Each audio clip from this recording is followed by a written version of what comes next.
téléspectateur yu ITV am mbégte dellusiwaat fii ñu leen di nuyu di leen ziar am mbégte tey jii di dalal docteur Doudou Sène coordonnateur du PNLP programme national de lutte contre le paludisme ñu fas yéene waxtaanee lépp lu jëm ci feebaru sibiru ak Covid-19 feebaru sibiru ak troisième vague bi ak variant delta bi yan njeexital la mën a am ci paludisme seen stratégie yu ñu tegoon. ndax coronavirus mbir mi jéem ëppul doole feebaru paludisme loolu yëpp dañ ko fas yéene faram-fàccee Doudou Sène man lay dalal jàmm ci plateau Kennu Askan Wi fii ci TV. mais El Hadj maa leen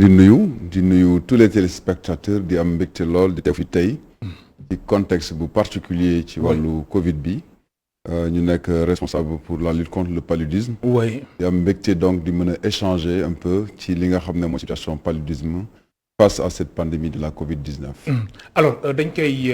tàmbali ak mbirum Covid-19 d'abord gis nañ cas yi ñu ngi yokku tey rek si point du jour bi démb fukki nit ak juróom-benn ñoo si ñàkk seen bakkan ñi si ñàkk seen bakkan ba fi mbas bi duggee ba léegi de mars 2020 toll na si junne ak juróomi téeméer ak juróom-ñaar fukk tey rek am nañ lu ñuy wax 549 cas positifs juróomi téeméeri cas ak ñeent fukk ak juróom-ñeent. alors tolluwaayu mbas bi jamono ji ne ban jàngat ak ban taxaw seetlu nga si def docteur Doudou Sène. mais effectivement dama bëggoon féliciter remercier suñu autorités sanitaires yi nga xam ne tey ñoo ñu teg ñi nekk noonu. oui pour ñu mën a xeex sibiru bi. mais di masawu également toute la population sénégalaise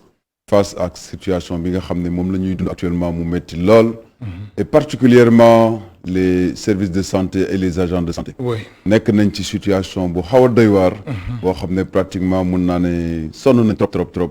occasion la pour moi quand même ñu am hommage bu ñu leen rendre féliciter leen encourager leen ci lii nga xam ne moom la ñu jaanoo la Sénégal nag nekkul moom kenn moo nekk ci situation boobu ci àdduna bi. mu nekk loo xam ne fépp la lëmbee. di ñaan suñu borom mu dimbali ñu. ba li nga xam ne mooy Covid bi yàlla génne ko fi ci réew mi. situation bi nag jàngat bi ñu ciy def mooy rappeler waat encore rek la ñuy mën a def population bi. parce que je pense que ci wàllu communication. le ministère de la santé def na li mu war a def saa su ne di rappeler amul benn Sénégalais tey bu xamul exactement nan la ñuy jotee feebar bi ak yan disposition la ñu war a jël. pour en cas boo ko amee nga mën a xam nooy def. situation bi toll na foo xam ne recours précoce aux soins la ñu war a def. parce que seetlu nañ décès yi ñuy gis yëpp yu ci bëri dañu teel a dem ci structure de santé yi mais dès le départ boo amee les premiers signes ñu koy wax yaramu tàng ak yeneen yi da nga war a fexe teel a jege ci structure de santé ñu defal le test pour en cas ñu mën la jël en charge mais bu ñu demee ba nga xam ne egg na ci benn niveau d'attente pulmonaire parce que kii bi ci poumon bi lay attente day jafe parfois dafay nekk lu trop tard ba tax na donc dañuy ñaan Sénégal yi rek ñu gën a góorgóorlu ci accès c'est vrai que structures yi sont très saturées mais n'empêche nañ dem ci structure de santé yi parce que loolu mooy système bi nga xam ne moom lañ fi bàyyi am na ay dikkal yoo xam ne dañ koy faral di dégg par ci par là mais li gën a wóor mooy ne nit ñi dem ci structure de santé yi quelle que soit situation bi rek dinañ leen jël en charge bi ci des mooy vaccination bi mooy solution bi man mii di wax ak yow dama ko jël te ba ma amee corona parce que bañ génnee ci tabaski bi jot naa fi am corona. Ah bon? mais damay sant yàlla tabaski bi nii may sant yàlla peut-être dama naan mun naa ko wéer ci ñàkk bi ma ñàkku moo tax defuma situation bi muy def peut-être ñeneen ñi ci des. parce que man je suis hypertendu diabétique et malgré tout ba ma jëlee Covid bi à part signes yu banal yi ma def yaram buy metti ak sëqat bu benn instant nii mais ba ma defee test bi c'est revenu positif mais dañuy sant yàlla ci sens boobu donc dafay un appel aux populations ñu jël vaccin bi loolu mooy peut-être jàngat bi ma ci njëkk a def alors docteur Doudou Sène nga nekk coordonnateur PNLP programme national de lutte contre le paludisme ngay jàngale tamit wàllu wér-gu-yaram fii si université yi fii nekk si réew mi rawatina fii si Ndakaaru alors paludisme bi kii wala d'abord Covid bi nga xamante ni nee nga da nga ko am après tabaski bi nan nga ko dundee. bon jaaxle woon naa parce que liñ ci doon wax ci tàmbali bi. ne la boo amee li ñuy wax comorbidité nga amee diabète wala hypertension. boo ko amee y a de fortes chances mu def la forme grave. mais yàlla def na ne man heureusement dama ñàkk woon Sinopharm bi laa jëloon. mais ba ma ko jëlee dem naa ci structure de santé def test comme man je suis de Grand Dakar fa laa dem ñu defal ma test bi. le test est revenu positif. ba mu nekkee positif ñu jox ma protocole classique bi ñu jox mais boobu amaguma signe yoo xam ne signe yu xaw a grave la parce que sama yaram da doon tàng sama yaram bi di métti may soj ci sens boobu nag laa demandé à ce que ñu defal ma test bi ba ñu defee test bi ma dem jël traitement bi nga xam ne moom la moom médecin bi prescriroon muy azithromycine bi ak ay vitamine C yàlla def ci ay quelques semaines après je me suis senti très bien jot nañ ko nag wàllante suñu biir kër aussi mais yàlla def na ne heureusement amul kenn koo xam ne ni feebar bi egg na ci cas grave boo xam ne mën nañu woon noonu jaxal ba tax na donc dañuy sant suñu borom mais di lancer un appel sénégalais yi ñi nga xam ne dañuy am doute ci vaccin yi li fi nekk mooy ñu jël vaccin yi ba pare jël seen mesure barrière di sol masque di yore gel di raxas loxo régulièrement loolu daal laa amoon peut-être ci fànn boobu lu ma ci gën a yokku pour loolu mbas mi débat bi bëri na jàppal bàyyil mbirum oxygène ba waa ministère de la santé def si mise au point indi ay leeral ni mbir mi daal vraiment jamono ji daal oxygène mën nañu wax ni muñ suñ ginnaaw ndax ñoom waxtaan nañ ak ñi nga xamante ni ñoo yëngu ci fànn boobule ba jamono ji mën nañu wax ni oxygène bi doy na suñu sukkandiku ci waa ministère de la santé ak tamit c'était centre de traitement épidémiologique gis nañ aussi mbir mi commencé na leen sonnal des fois day am tension jëm ci wàllum li moo tax suñu naataango bii di Seynabou Babou ak Bara Sow dem nañ ca hôpital général Idrissa Pouye def lu ñuy wax immersion dem tamit am ay seede yi nga xamante ni am nañ ko si malade yi nga xamante ni am nañ Covid-19 ak tamit docteurs yi ku si mel ni docteur Kaba nan la gisee li ni mel dañuy ànd ak Seynabou Babou si caméra bi Bara Sow ñu dellu soit si plateau bi.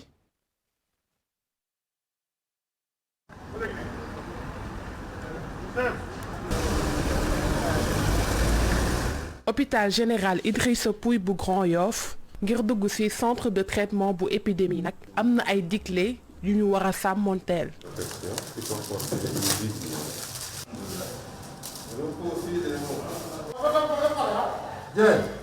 ñoo ngi fii ci zone rouge docteur Kaba di wër salle d'hospitalisation yi. du benn seconde bu mu bëgg a ñàkk.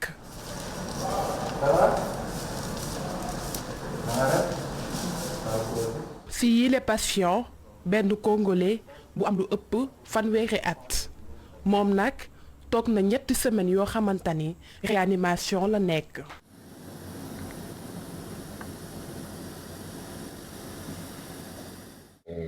Je devais voyager samedi, le vendredi matin. man nag dama waroon tukki àjjuma ak samedi waaye ba ma xëyee war a dem dama sentir coono goo xam ne foo ko natt weesu na ko te moonte day guddi gi ko jiitu maa ngi woon ak forme bu baax a baax mënuma woon def dara même jug sama kaw lal sax doonoon na loo xam ne jafe na ma loola waaye jëm naa jug sangu ji waajal dem liggéeyi waaye ñaar yooyu rek ba ma ko defee itam dafa meloon ni ci man damay doog a daw fukki kilomètre bind sax dafa nekkoon ci man coono goo xam ne foo ko natt weesu na ko. J'avais l'impression que je venais de courir 10 kilomètres. Même simplement écrire, m'essouffler.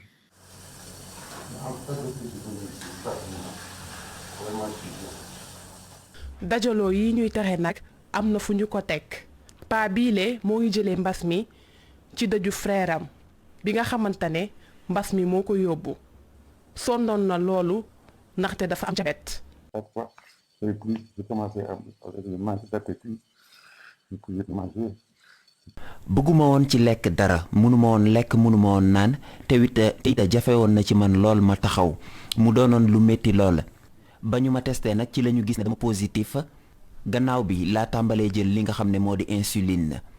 ma commencé traitement bi waaye gisuma ci woon benn tan am na benn jamono sax dee laa bëggoon ndax li ma doon yëg ci métita taroon na lool. nelaw tamit doonoon na loo xam ne jafe woon na ma lool te su ma nelawoon sax dama jeneer yoo xamante ne kenn xamul noo ko mën a tuddee.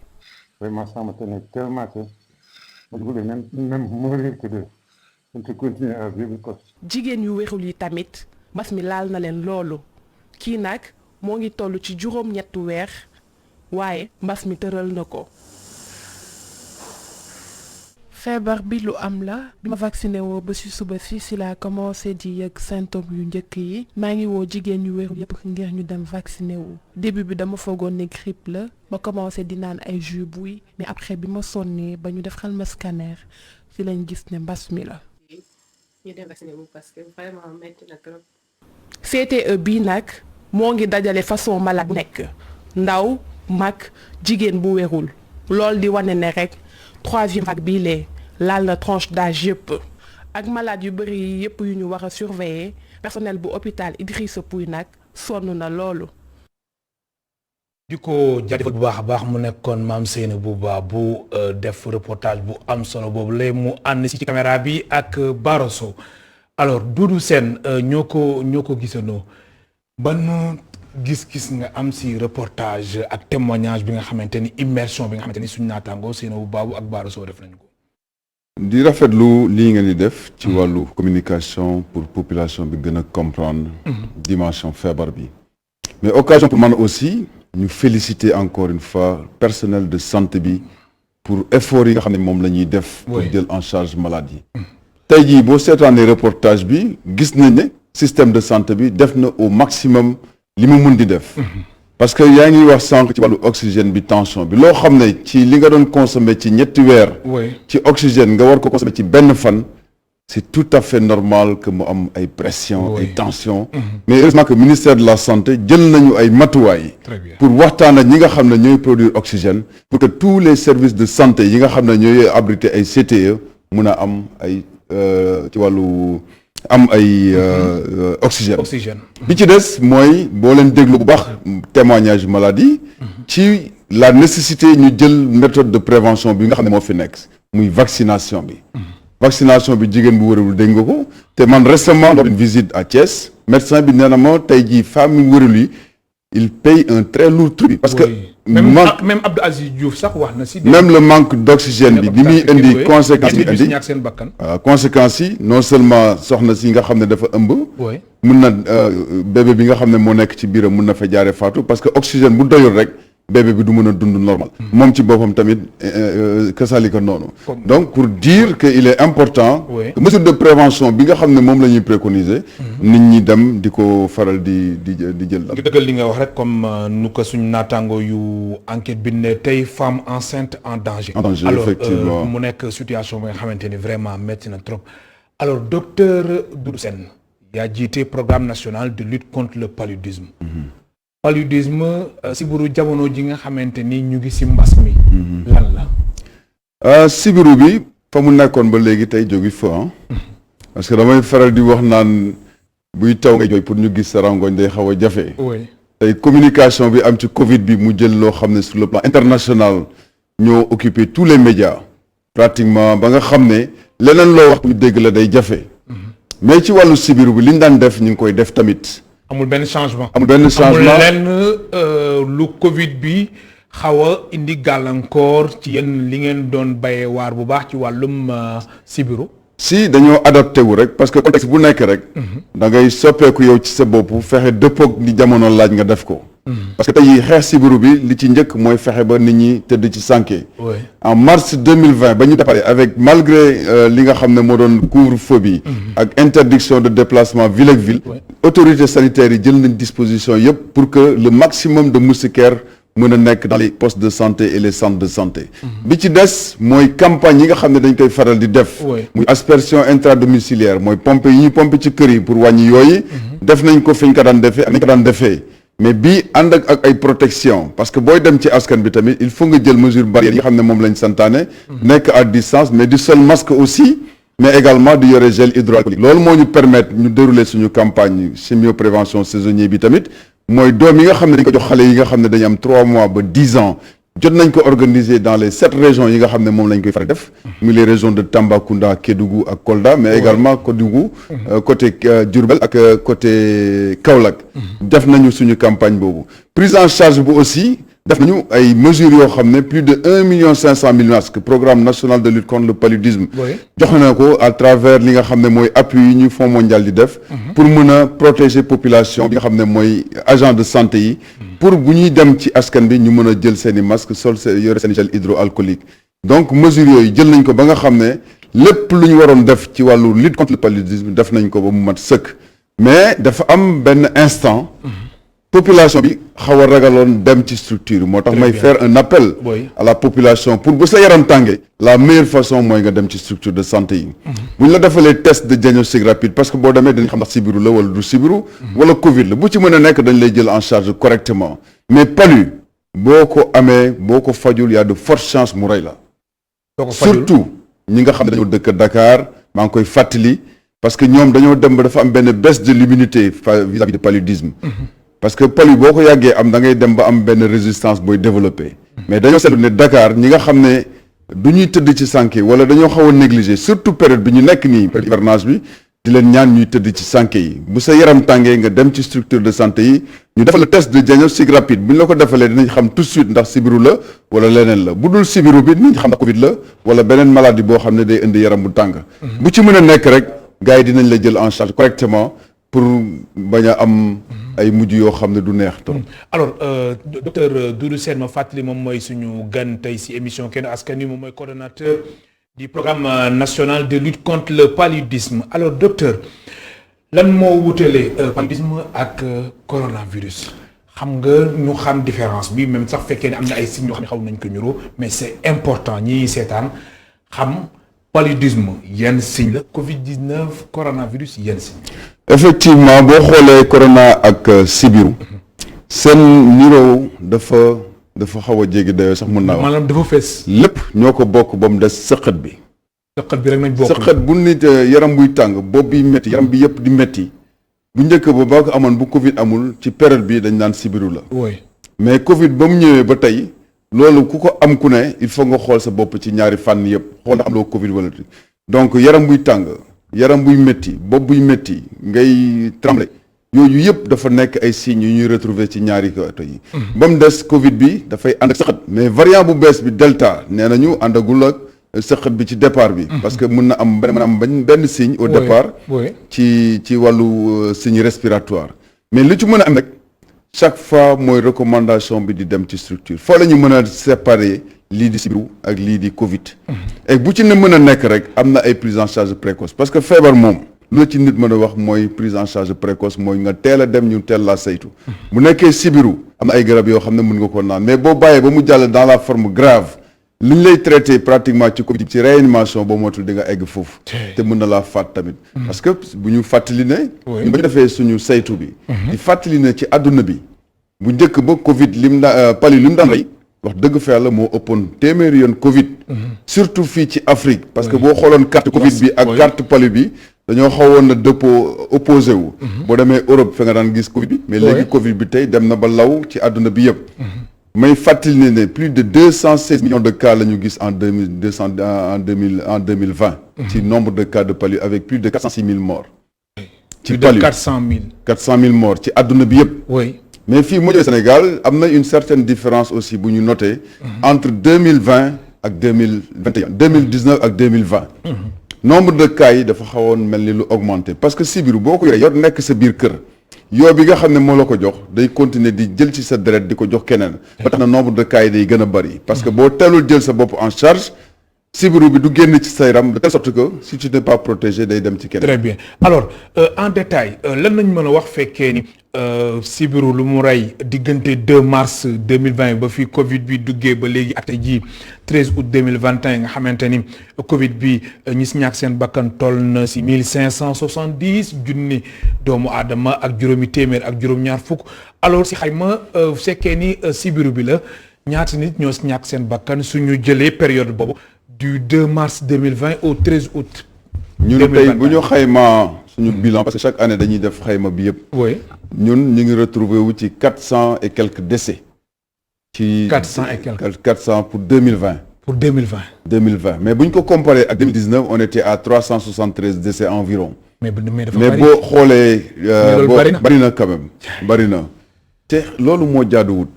c'est-à-dire feebar boo xam ne xam nga nuñ koy samee. xam nga nuñ koy traité nit waru cee faatu. mooy rappel bi may def saa su nekk que nit ñi di dem ci structure parce que loolu moo fi nekk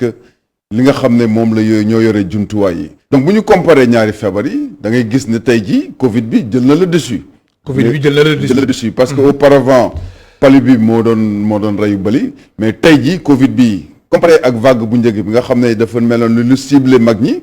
bii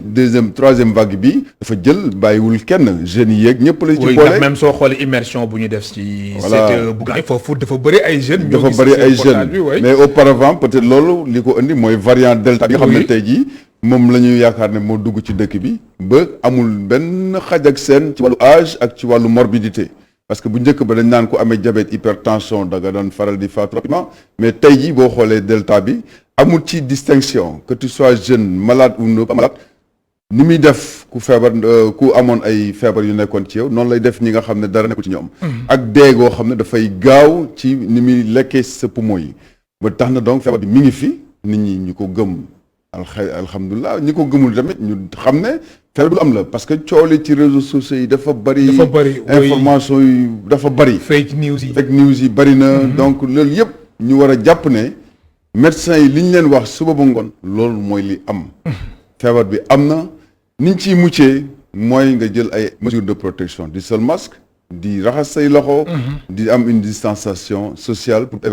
nga bañ ko wàll sa keneen. li ci des nag yàlla moo ko yoree. oui alors est-ce que tamit jotul ci wàllum communication kilifa yi aussi jéem a xuus bu baax si fànn boobule ndax dañ seetlu ni am na si ñi nga xamante ni ñoom ba léegi nii seen yaram su neexul wala sax suñ déggee ni signe yi moom mooy signe Covid-19.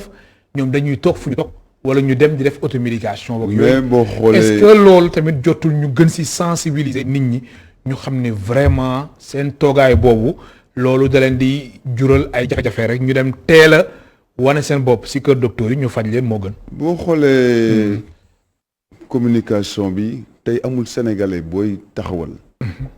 xale bu ndaw sax. pour laaj ko Covid ni ñu koy wàllee nit ak nan lañ koy jàppee.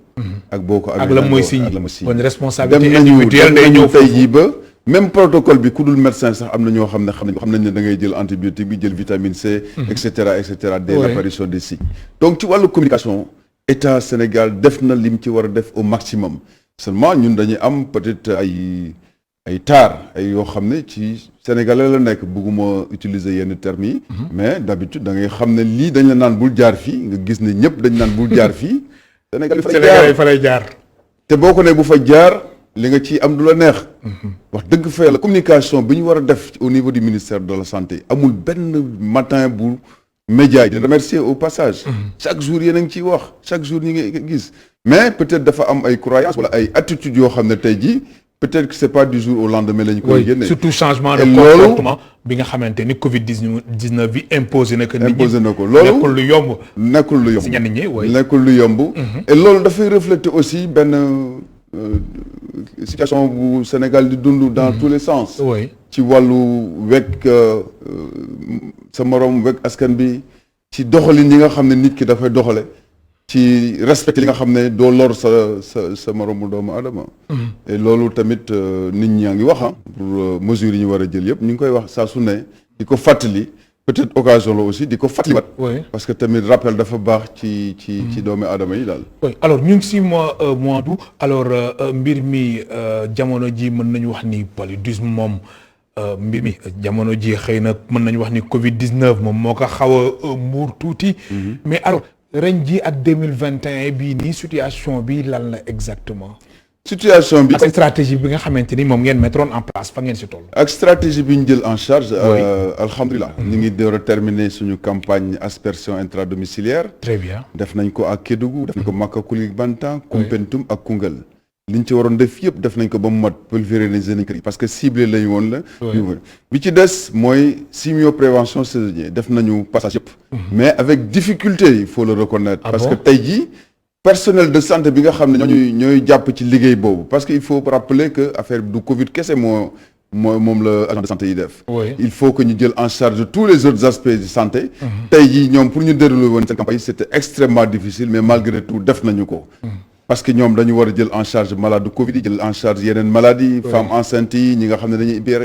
amee hypertension ñi amee diabète ñi nga xam ne yeneen feebar yëpp dañ leen war a jël en charge te ñoom boo xoolee personnel bi souvent duñ ko matee dans des structures parfois yi xaw a reculé yi mais yàlla def na tamit ñu ngi def teen kéemtalaay kattan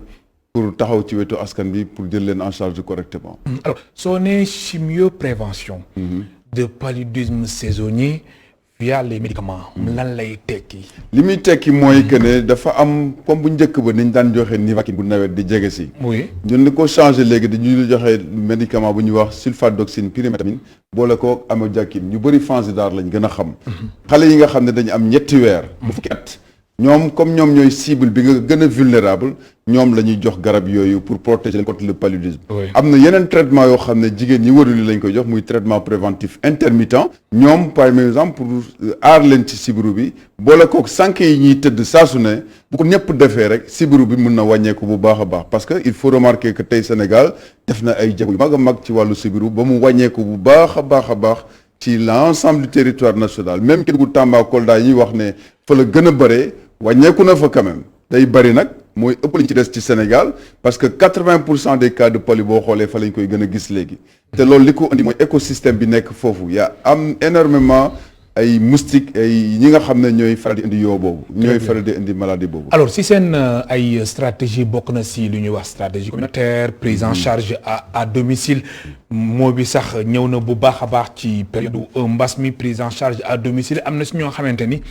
ñoom dañ jàpp ni prise en charge à domicile moom loolu da ngay bàyyi foofu malade bi si boppam moom moo nar a sonn alors yéen ñi xamante ni yéen a yëngu ci wàllum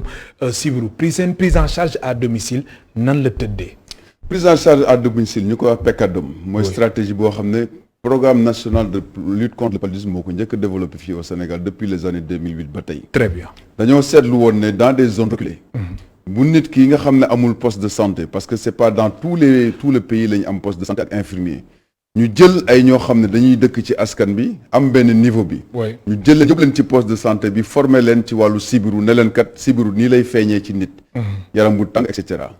loolu mooy paludisme simple bi. bi nga xam ne amagul signe de gravité. premier jour yi ngay am fièvre ñoom dañ leen di jàngal nu ñuy defee test bi. c'est très simple ñu jël ko def ko ci boîte bi nga xam ne mooy wane ne ñaari bande yi bu génnee mooy kii am na sibiru. nga jël ACT yi ci protocole bi ni ñu ko bindee nga jox ko ki nga xam ne moom nga diagnostiqué sibiru. loolu mooy prise en charge à domicile des cas de paludisme mais c'est les paludismes simples bu demee ba nga xam ne tey da nga constaté ne paludisme dafa dépassé. c'est-à-dire mu am ay formes graves avec vomissement avec perte de conscience wala crise mooy ay convulsions tu es obligé nga référer ko ci poste de santé bi mais may nañ leen au niveau poste de santé pour les cas graves ñu am benn médicament bu ñuy wax artésunate rectal boo xam ne bu ñu ko jëlee automatiquement da ngay gis dans les 48 heures dans les 24 heures nu fièvre bi wàcce ko avant muy egg ci structure de santé bi ko war a gën a mën a jël en charge prise en charge à domicile donc loolu ay agents de santé communautaire la ñuy jël ci askan bi former leen pendant 6 mois pour ni ñuy defee test bi en même temps mën a joxe traitement bi nga xam ne moo jëm sur les formes simples Covid bi tamit toll nañ foofu boo xoolee ne pratiquement defee nañ ko noo xam ne tamit mën nañ ne ko tuddee prise en charge à domicile des cas de Covid également. oui alors ci seen plan stratégique 2021-2025 yéen a ngi si. effectivement alors plan stratégique bi lan la ak lan moo si ay axe yi nga xamante ne ay axe majeur la xamante ne taxaw ngeen si thème ngir ngeen mën a réussir seen plan stratégique boobu la. mais ci fànn boobu damay revenir d'abord ci plan stratégique bi ñu jógee. oui bien sûr 2016-2020. effectivement suñu plan stratégique déroulé nañ ko te am nañ ci ay résultats yu satisfaisants. avec une réduction d'au moins plus de 10% des cas de paludisme sur l'ensemble du territoire national. avec plus de 21%. téeméer boo jël wàññi nañu pratiquement ci ñaar fukk ak lu ko teg.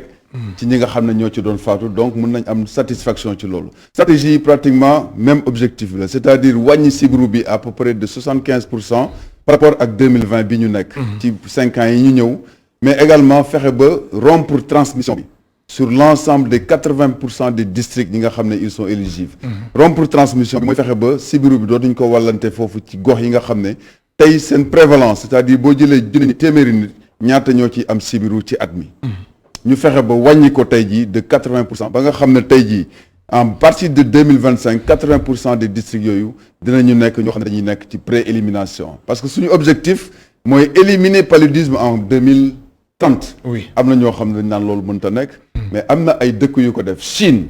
dañ ma naan Chine dëkk bu mag la waaye Sénégal tamit tuutiwul. oui mais gëm nga ni Sénégal mën nañ fa àgg. bu wër fii ak 2030. fii ak 2030. mais par contre. oui mbas mi ak yeneen facteur mën na retarder li nga xam ne mooy c'est clair. mooy kii bi mais ni Sénégal di doxee ak xam-xam bi nga xam ne moom lañ fi am ci wàllu gëstu ak jumtuwaay yi nga xam ne sibiru compliqué wul tëddal ci sànke guddi gu nekk bëccëg bu nekk ak njaboot gi yëpp yàlla mën na laa aar ci sibiru daaw dama am benn lot de moustiquaire bu ma may benn daara mais waa ji daf ma woo à la fin de l'année mu ne ma man ba nawet bi jeex amul benn ndongo bu dem ci dispensaire amul benn ndongo at yu passé da doon am pour wane na rek boo jëlee jumtuwaay yi nga xam ne yaa ngi koy def yàlla mën na dimbale ku ci am cas tout de suite boo teelee dem hôpital ñu defal la diagnostic mun laa teel a traité et je pense que c'est jouable d'ici 2030 parce que tamit am nañ volonté politique ferme le président de la République Macky Sall tey jii dem na ba indil ñu ay bailleurs supplémentaires coopération allemande bokku ci woon te tey jii moom moo ko fexe ba indi leen pour ñoom ñu jàpp ci xeex sibiru bi donc loolu aussi volonté politique boobu bu amee dañuy confirmer que ne ñun am nañu war nañoo mën a am résultat yooyu ñuy xaar ci liggéey bi. alors docteur Doudou Sène nga nekk coordonnateur du PNLP programme national de lutte contre le paludisme ngeen jógee ci plan stratégique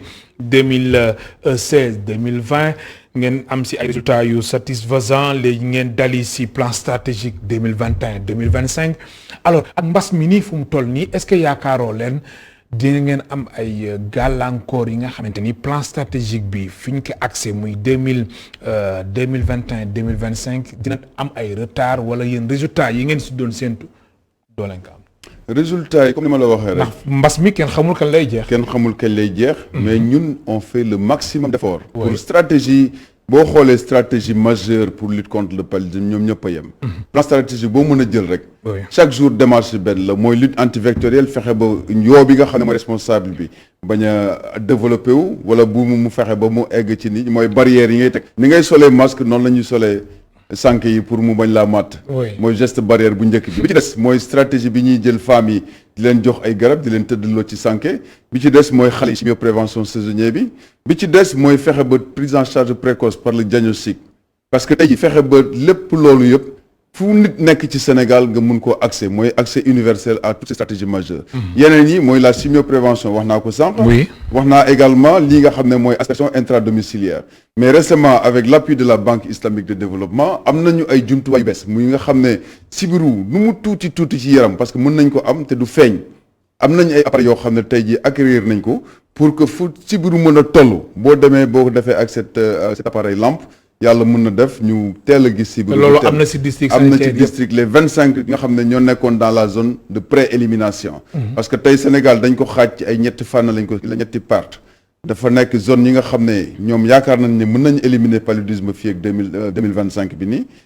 ak ñi nga xam ne dañoo nekk toujours dans la zone de forte prévalence ñi nga xam ne tey nekk nañ ci situation bi nga xam ne sibiru day faible ci seen li ñuy wax faible parasitémie ay benn doomi jàngoro wala ñaar ñoo ci nekk boo jëlee appareil boobu ñuy wax lampe tey jii ñu am mbégte di ko rappeler que c'est le professeur Daouda Ndiaye moom moo ko découvrir moom lañ développé tey jii ba 25 districts yëpp foofa dem appareil boobu am na fa yooyu bokk na ci innovation majeure yi nga xam ne mën nañ ñu ngi xool tamit yeneen matuwaay comment nañuy mën a def investigation des cas ci zone yi nga xam ne période de forte transmission bi day am benn période de basse transmission tey boo demee Kédougou avril avant muy taw day mel ni sibiru amu fa mais bu taw bi ñëwee rek mu commencé donc li ñuy def ci bët gànnaaru Sénégal li ñuy wax investigation des cas cas bu nekk dañuy xool ndax amul autour ay yeneen cas de palu pour mën leen teel a prendre en charge pour ñu bañ a wàll ñi ci nga xam ne ñoo ci des ci kër gi loolu ñu ngi koy commencé di def également dans la zone sud ci wàllu li ci des mooy renforcement de capacité formation yi def yooyu yëpp dafa bokk ci jumtuwaay yi nga xam ne renforcer laboratoire yi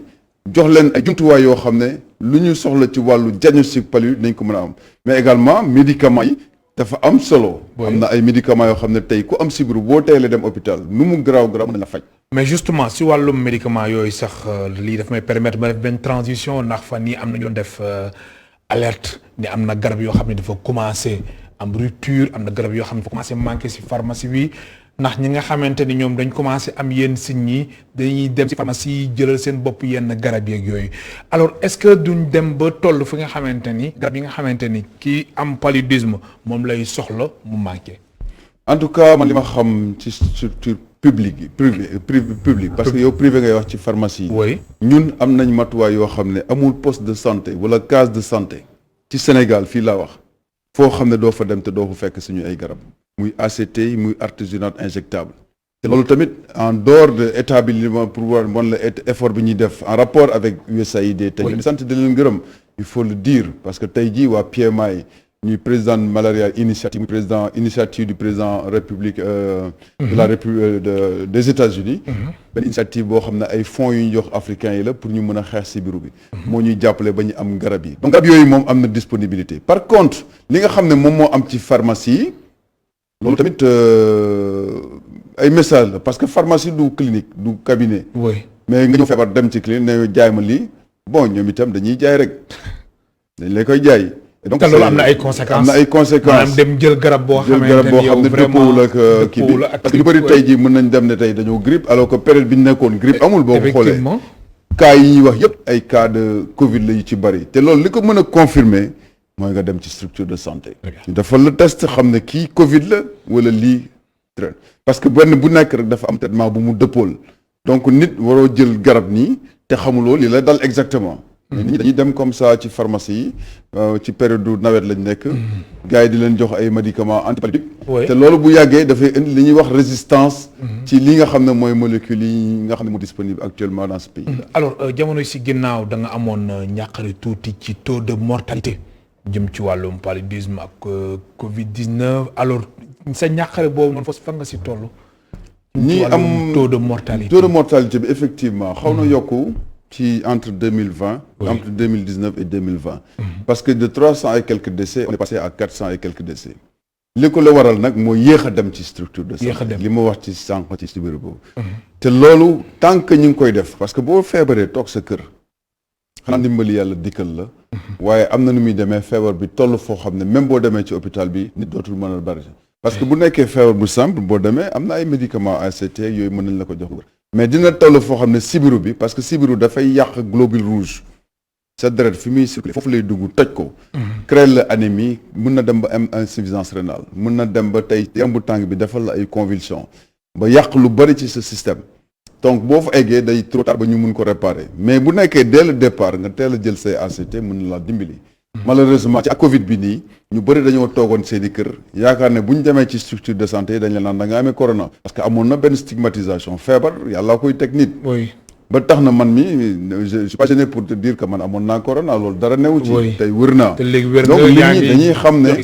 voilà di dox say soxla macha allah donc de telle sorte que nit bu feebaree na dem ci structure ak feebar bu mu mën a doon jarul làq jarul nëbb parce que feebar la yàlla ko teg nit tegoo ko sa bopp de telle sorte que donc loolu mooy message bi ñuy joxe parce que sinon nombre de décès yi day gën a bëri mais du suñu ñàkk par exemple jël matuwaay yi parce que nit ku nekk toog sa kër à Dakar nii surtout Dakar parce que li nga xam ne mooy nombre de décès ñi am Dakar mi ngi en 4e position boo jëlee Tamba Kédougou Kolda Dakar mooy ñëw après parce que li ma waxoon sànq baisse de l'immunité bi nga xam ne moom la nit ñi am parce que immunité mooy permettre nga am défense bu lay permettre en face du paludisme nga mën a résister parce que Dakar yow koy nga gëj palu ça fait plus de 10 ans xam naa boo demee tey ba amaat palu nag ni muy ñëwee day métti de telle sorte que Dakar boo xoolee dem nañ ba sibiru bi ñu bëri gis déggutuñ ko donc pour dire que am nañ ay résultats yu baax yu fi nekkoon ci lancer un message surtout les gens de Dakar pour ñu gën a jël jumtuwaay yi muy sànke yi nga xam ne ci la ñu war a tëdd pour mucc ci kii nga xam ne mooy sibiru bi sa yaram tàngee nga dem ci structure de santé boo fa demee am nañ jumtuwaay yoo xam ne tout de suite dinañ xam ndax Covid la wala sibiru la bu nekkee sibiru on te prend en charge médicaments yi sont disponibles. alors ci wàllum sensibilisation sànq wax nga fi ay Kédougou mais teewul yeneen dëkk yi aussi yéen a ñuy prévoir ngir dem fa ngir sensibiliser askan bi bu baax a baax. waaw sax fekkee ni période bi ñu nekk ñu ngi si mbas mi mais teewul paludisme mu ngi fi. ñun ñu ngi def suñu liggéey correctement peut-être coow Covid bi moo tax duñ ko gis. mais niñ daan def changé wuñ ci dara. en prenant maintenant les mesures barrières. c'est-à-dire di sol masque pour suñu agents yi en même temps di leen doter ay gel hydroalcoolique. parce que personnel communautaire bi nga xam ne day def ay visites à domicile pour communiquer dañ leen di jël dañ leen di jox matuwaay yi nga xam ne moom mais di remarquer aussi que ñun limité wutuñu ci xeex sibiru bi kese. très bien en tant que agent du système ministre de la santé Abdoulaye Diouf koy féliciter au passage di ko remercier ci effort yi nga xam ne mi ngi koy def wax dëgg yàlla pour li nga xam ne ay directives yu ñu joxoon tout le système de santé ñun ñëpp dañoo war a ànd sot lii nga xam ne mooy Covid bi. donc en plus du palu suñu agent yi au lieu ñuy def communication yemale ko ci sibiru bi dañuy defaale sensibilisation ci Covid bi ñun suñu communication bi ñu daan def ci rajo yi nga xam ne nawet bi nii bu ñëwee luñ ciy def lu ne dañ ciy boole waale Covid parce que tant que Covid jógewu fi mooy li ci des doo ko mën a gérer correctement ba tax na ensemble donc ñun ñëpp dañu mobiliser wu pour jàppale askan bi pour que lii di Covid bi yàlla dimbali ñu ci mais en plus aussi ñaan mënu cee ñàkk. dañuy ñaan parce que lii dafa doy waar. kon daal am na benn dimension bu nga xamante mooy dimension. man dama ko gëm en tout cas que dimension spirituelle. waaw maanaam daal am na solo nañ ñaan. nañ ñaan parce que. te gëm nga ko. gëm naa ko parce que yàlla tamit mooy jël feebar. di yàlla moo ni ñaan leen ma may leen. mais bu ñu wax ne lii voilà nañ ñaan daal. nañ ñaan waaw parce que Covid bi dafa xaw a doy waar li ci laxasu moo bëri li ci laxasu dafa xaw a bëri. effectivement waaw mais comme ñun ay scientifique lañu waxi scientifique rek ñu mën a wax. bien sûr mais terewul en tant que jullit aussi ñi fàttali nit ñi fi nekk ci ñu baax ne ñi ñaanal réew mi. te di féliciter kii nga xam ne mooy Sëñ Muntaxa. oui parce que Covid bi tey jii ba mu dippee. wax dëgg fa yàlla effort yi mu ci def ñëpp gis nañ ko. plus de 200 millions dès le départ. di takk masque saa su ne di soññu taalibe murid yi pour ñuy sol masque. même avant-hier sax si journée xasida bi tamit. journée xasida bi lu mu mën a def rek xam leen ne noonu la waaw. kon am na solo. am na solo parce que moom fa muy gisee ak ñun fa ñuy gisee peut-être du bëre parce que moom gis-gisee mën naa gën a sori suñu bos. waaw ñun li ñu jàng rek lañ xam. waaw donc foofu laa mën a yem daal. am na solo wax ji am na solo maa ngi lay gërëm bu baax dina sant docteur Doudou Sène.